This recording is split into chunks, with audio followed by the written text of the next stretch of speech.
What is going on, y'all? It is the Caveman back at it again with another video. And the Los Angeles Rams are your Super Bowl 56 champions. On their own home field, they were able to get the job done. I have a few thoughts about this game that I want to get to and I want to share with you guys. But before we get into that, you guys know the drill around here. Mott's applesauce, if you're ever hungry, thirsty, whatever it might be, Mott's applesauce will satisfy whatever satisfying you need to satisfy the Caveman guarantee. I promise it will never fail you.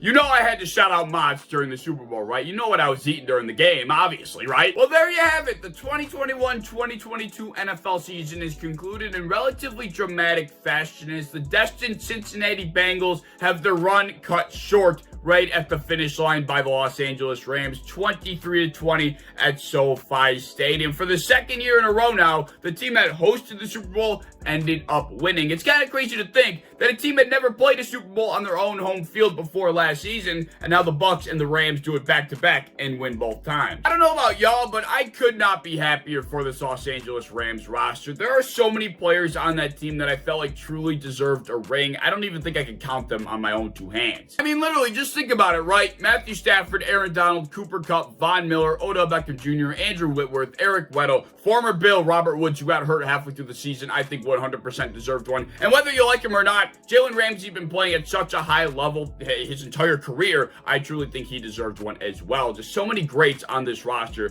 It's just nice to see the cherry come on top here. As far as the actual game goes itself, I wasn't blown away. It wasn't an awful game by any means, but it also wasn't great. It did kind of look like the Rams were going to run away with it early on in the game, similar to how the Chiefs probably should have ran away with it. But either way, they took a quick 14-3 start, and it didn't look like their offense really could be stopped. Although right before half, things really took a pivotal turn in favor of the Cincinnati Bengals as the Rams were met by disaster after star receiver Odell Beckham Jr., who was torching the Bengals secondary for the first 30 minutes, went down with a non-contact knee injury, taking him out of the rest of the game. It was really sad to see, and it was honestly, like I said, one of the biggest moments of the entire football game because it really slowed down the Rams offense for two humongous reasons. First reason was that once Odell went down, the depth of the wide receiver room is not very good for the Los Angeles Rams, and then all of a sudden Cooper Kupp was easily the main focal point of the Bengals defense, and it was getting harder to get him the ball. Just to show you how much of a mess the Los Angeles Rams depth receivers were,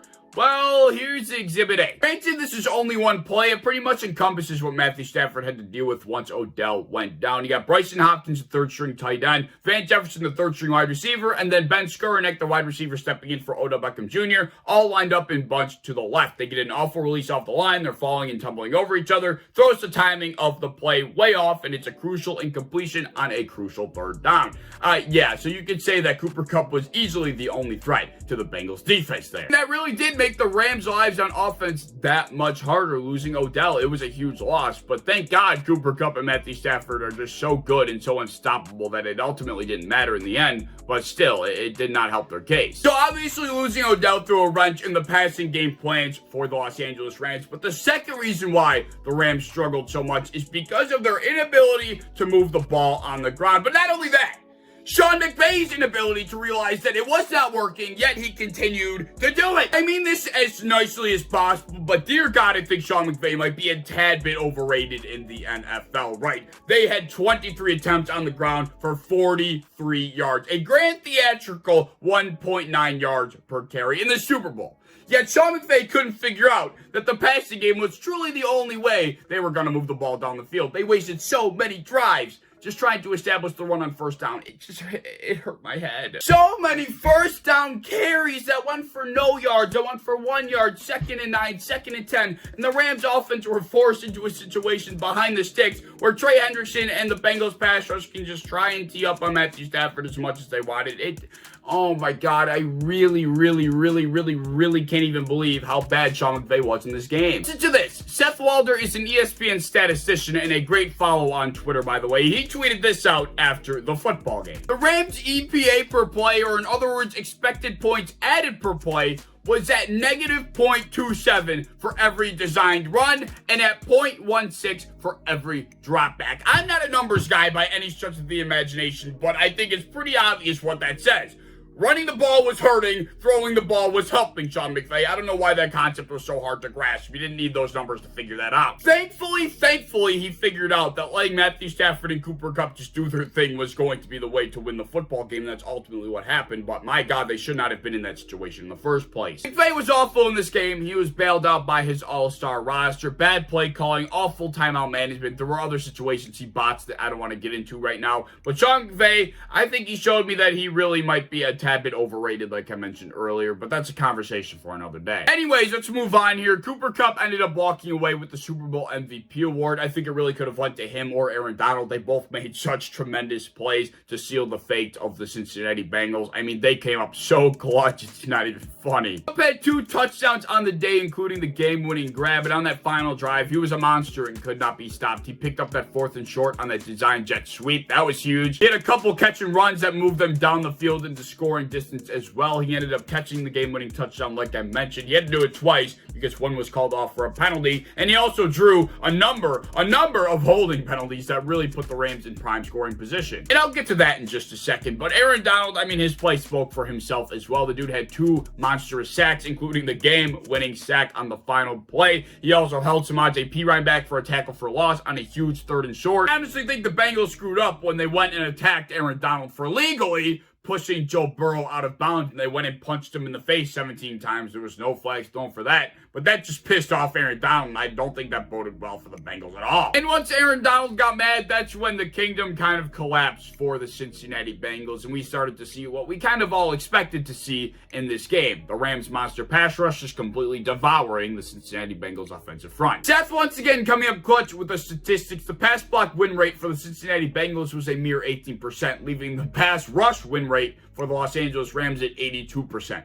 Hard to imagine that the Cincinnati Bengals almost came out with a victory here. It was utter domination and 7 total sacks for the Rams defense on the day. And finally, it caught up to the Cincinnati Bengals, deciding not to protect their franchise quarterback. Cost them in the biggest game of the entire season. Not protecting him led to Joe Burrow getting hurt in the Super Bowl. I'm sure everybody saw it. The dude got crunched up, getting sacked, and it looked like he hurt his knee again, and I honestly got really scared and sad for the kid. He had like a tad bit more than 2 seconds to throw every single time he dropped back. He really had no chance. He had been getting hit at that rate all damn season. He was the most sacked, most hit quarterback in the entire NFL. It's honestly a miracle that he didn't get hurt before that game even happened, and it's even more of a miracle that they made it this far whilst he got hit this much. Whilst on the topic of Joe Burrow, that leads me into my final couple thoughts regarding the Cincinnati Bengals. I really like the Bengals. I do, honest to God. I like Joe Burrow. I like Jamar Chase. I like Tyler Boyd. I like T. Higgins. I don't like Eli Apple. I like Joe Mixon. I like them all. Honestly, I have nothing against the Bengals at all. But I'm sorry, as much as everybody enjoyed watching the Cinderella Super Bowl run by the Cincinnati Bengals,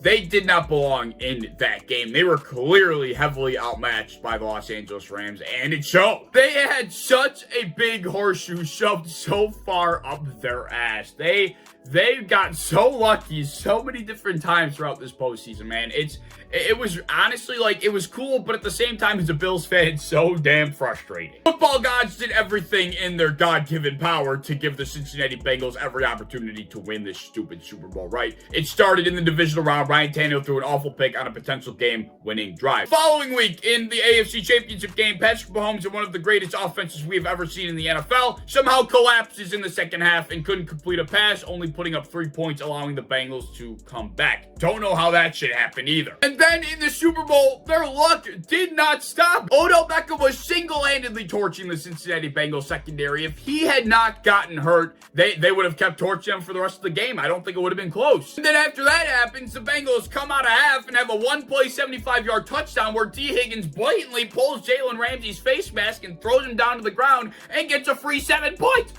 How'd they not call that? And then the following drive by the Los Angeles Rams, the backup wide receiver that would have been Odell Beckham Jr. drops an easy crossing route, and it goes right in the hands of a Bengals defender, and the Bengals are gifted another free 3 points. They had a free 10 points right off the half. A short sequence of events right before half and then coming out of half, giving the Bengals 10 points. It was the only reason why the Bengals were in the football game in the first place. Honest to God, the Bengals probably put up 10 points at most in that game. They were scratching and clawing for the entire second half. They couldn't move the ball for their God-given life. I know whilst on the topic, people are going to be upset about the way the final 2 minutes ended, and I understand that, and in any other instance, I would agree. The yellow laundry should not have been coming out magically in the final 2 minutes. I don't know what compelled them to do that. But at the same time, if that Ramsey missed face mask doesn't happen, that should have been a flag. The Bengals are not in the game in the first place, and that game-winning touchdown does not have to take place. So in my opinion, it offsets. I think both teams got their fair share of bullshit going in their favor. Oh yeah, call me a hater, call me whatever you want. I do like the Bengals, I just didn't think they belonged, and the football gods were giving them each and every single opportunity they could to help them win the entire thing, but it still wasn't enough in the end. And I'd also be lying if I told you that seeing Joe Burrow hoist a trophy before Josh Allen wouldn't bother me, because it 100% would piss me off, especially the way Josh Allen went out. I mean, it would have drove me absolutely bonkers. For crying out loud, the Bills couldn't hold a 13-second lead, yet the Bengals are running on miracle juice. I mean,